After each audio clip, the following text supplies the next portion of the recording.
Guys, हमने कभी ना कभी अपनी लाइफ में स्केयर क्रो तो लाजमी देखा होगा। लेकिन आज आप लोगों को मैं स्केयर क्रो के हवाले से एक ऐसी हॉरर स्टोरी बताने जा रहा हूँ कि जिसको सुनने के बाद आपके भी रोंगटे खड़े हो जाएंगे। जी हाँ गाइस, मेरा नाम है अब्बास और आप लोग देख रहे हैं मेरा YouTube channel horror story with Abbas.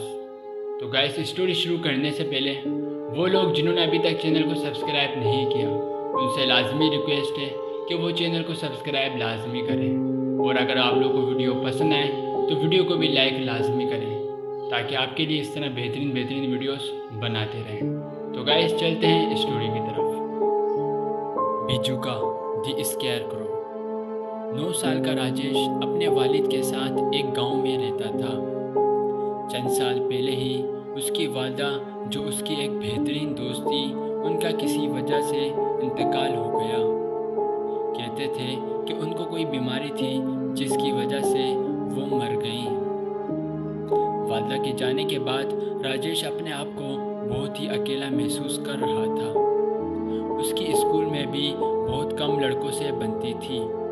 छोटी हाइट की वजह से उसके अक्सर स्कूल के लड़के उसको बहुत परेशान किया करते थे।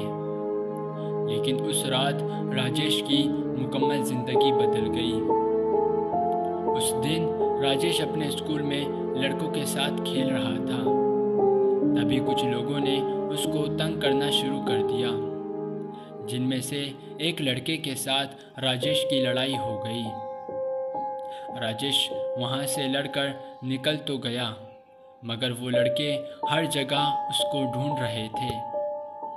तभी राजेश ने एक खेत की सीट में जाना शुरू कर दिया, और वो नहीं जानता था कि उस खेत के बीचों बीच वो इंतज़ार कर रहा है, यानी बिजुका द स्केयर क्रो, जिसके चेहरे की जगह एक मटका था और उस मटके पर सफ़ेद कलर की शक्ल बनी हुई थी, और जिसकी आंखें सूरज की रोशनी से चमकते हुए राजेश को ही देख रही थी। राजेश को एहसास हो गया कि वो एक ऐसी जगह आ गया है जहां उसे नहीं आना चाहिए था। वो जानता था कि वो एक ऐसे खेत में आ चुका है जिसके आसपास गांव वाले भी नहीं आते थे, क्योंकि गांव वालों की नज़र में उस खेत में आना मतलब उस बिजुका के हाथों मरने के बराबर है। राजेश वहाँ खड़ा उसको देख ही रहा था कि अचानक से उसके पीछे लगे हुए वो लड़के उसके पीछे पीछे आ गए, और तमाम लड़कों ने राजेश को चारों तरफ से घेर लिया।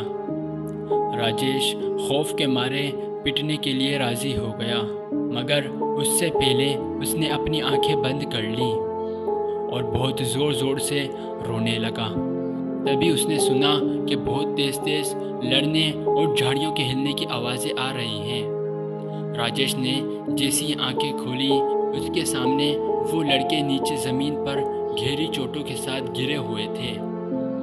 इस मंजर को देखकर तमाम लोग खौफ के मारे भागते भागते घर आ गए। राजेश का घबराहट से बुरा हाल था। वो घर में आकर भी मुकम्मल कँपा रहा था, और बार बार उसके जहन में सिर्फ स्केयर क्रो ही आ रहा था। खैर, राजेश जाकर अपने बिस्तर पर लेटा, और लेटे लेटे वो सिर्फ यही सोच रहा था कि उस बिजुका ने राजेश को क्यों नहीं मारा। ये सोचते सोचते राजेश की आंख लग गई। देर रात को राजेश की एकदम से आंख खुली, और उसने देखा कि उसके खिड़की के बाहर वही बिजुका सफ़ेद आंखों के साथ राजेश को घूर रहा है। मगर उससे पहले कि राजेश कुछ कर पाता, उस बिजुका ने अपना दूसरा हाथ खिड़की के अंदर डाला और राजेश का हाथ पकड़ लिया। तभी राजेश के जहन में एक मंजर सामने आने लगा कि एक बच्चा बॉल के पीछे पीछे भागते हुए उसी खेत के अंदर जा पहुंचा। वहां मौजूद किसानों ने उस बच्चे को खेत खराब करने की वजह से मारना शुरू कर दिया, और मारते मारते वो बच्चा वहीं मर गया। और तभी गांव वालों ने उसकी लाश को ठिकाना लगाने के लिए उस बिजुका के अंदर छुपा दिया। राजेश समझ गया था कि वो बच्चा शायद यहीं मौजूद है, और ये बिजुका शायद उससे दोस्ती करना चाहता है। देखते ही देखते राजेश और उस बिजुका ने आपस में दोस्ती कर ली।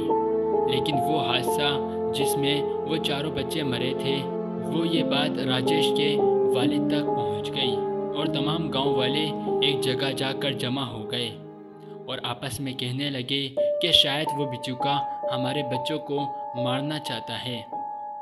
मगर दूसरी तरफ राजेश और बिजुका आपस में बहुत सारा टाइम स्पेंड करने लगे।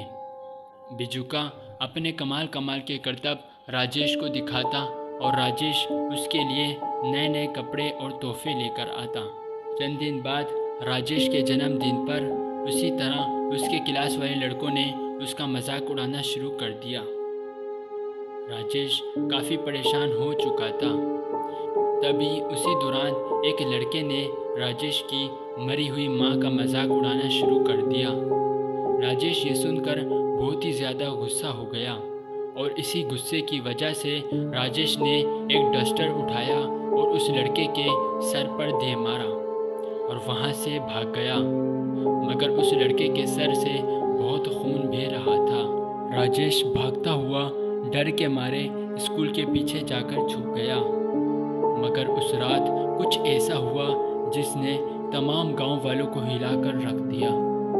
उस बिजुका ने राजेश के तमाम क्लास वाले लड़कों को सीना चीरकर मार दिया। तभी गांव वाले समझ गए थे कि अब इस बिजुका को हमें जलाना ही होगा, यह हमारे बच्चों की जान ले रहा है। उन्होंने बिजुका को ढूंढना शुरू कर दिया, मगर वो बिजुका उन्हें मुकम्मल गांव में कहीं नहीं मिला। देर रात जब राजेश के वालिद उसके कमरे में आए तो उन्होंने राजेश को वहां मौजूद नहीं पाया। वो हाथ में लाइट लेकर राजेश को इधर उधर ढूंढने लगे। राजेश को हर तरफ ढूंढा मगर राजेश कहीं नहीं मिला। आखिरकार थक हार कर वो अपनी बीवी की मनपसंदीदा जगह पर जाकर बैठ गए और वहाँ बैठकर राजेश को खोने के दर्द में रोने लगे। वो बहुत ज़ोर ज़ोर से रो रहे थे। राजेश के वालिद ये समझ रहे थे कि शायद बिजुका भी दूसरे बच्चों की तरह राजेश को कहीं ना कहीं ले गया है। और फिर अचानक से उनको राजेश की आवाज़ आई। उन्होंने देखा कि राजेश के साथ बिजुका भी मौजूद है। वो ये नहीं जानते थे कि राजेश खुद बिजुका को गांव वालों से बचाकर वहां लेकर आया है। जब बिजुका ने देखा कि राजेश के वालिद उसकी तरफ आ रहे हैं तो उसने अपने उन्हीं लकड़ी के हाथों के साथ राजेश के फादर को ज़ोर से जकड़ लिया। राजेश ने बिजुका से अपने फादर को छोड़ने की मिन्नत मांगी, मगर वो बिजुका उसके फादर को छोड़ ही नहीं रहा था। और तभी राजेश ने उस जली हुई लकड़ी को लिया और अपने प्यारे दोस्त बिजुका के ऊपर फेंक दिया। बिजुका के हाथ उस लकड़ी की वजह से जलना तो शुरू हो गए। राजेश के वालिद को छोड़ तो दिया, मगर इससे पहले कि कुछ हो पाता राजेश के वालिद की सांसें बंद हो चुकी थी। और तब राजेश और ज़्यादा अकेला हो गया, क्योंकि उसने एक ही दिन में 2 शख्स को खोया है। एक उसका प्यारा दोस्त बिजुका और दूसरा उसके वालिद। तभी से राजेश की ज़िंदगी इसी तरह अकेलापन में गुजर गई। उम्मीद है आप लोगों को वीडियो पसंद आई हो। अगर आप लोगों को वीडियो पसंद आई है तो चैनल को सब्सक्राइब और वीडियो को लाइक करना मत भूलें। इसी के साथ साथ अगर आप लोग कोई भी हॉरर स्टोरी मुझे शेयर करना चाहते हैं तो मैंने वीडियो के डिस्क्रिप्शन में अपना फ़ोन नंबर और अपनी जीमेल ऐड की हुई है। आप लोग चाहें तो आप लोग मुझे वहाँ पर भी शेयर कर सकते हैं। इसी के साथ साथ मैंने अपना इंस्टा अकाउंट भी ऐड किया हुआ है। अगर आप लोग चाहें तो आप लोग मुझे वहाँ DM भी कर सकते हैं। मैं आपकी वॉइस को और आपकी स्टोरी को ही अपनी वीडियो में चलाने की कोशिश करूँगा। तो गाइस, मिलते हैं फिर एक अगली हॉरर स्टोरी के साथ। जब तक के लिए टेक केयर।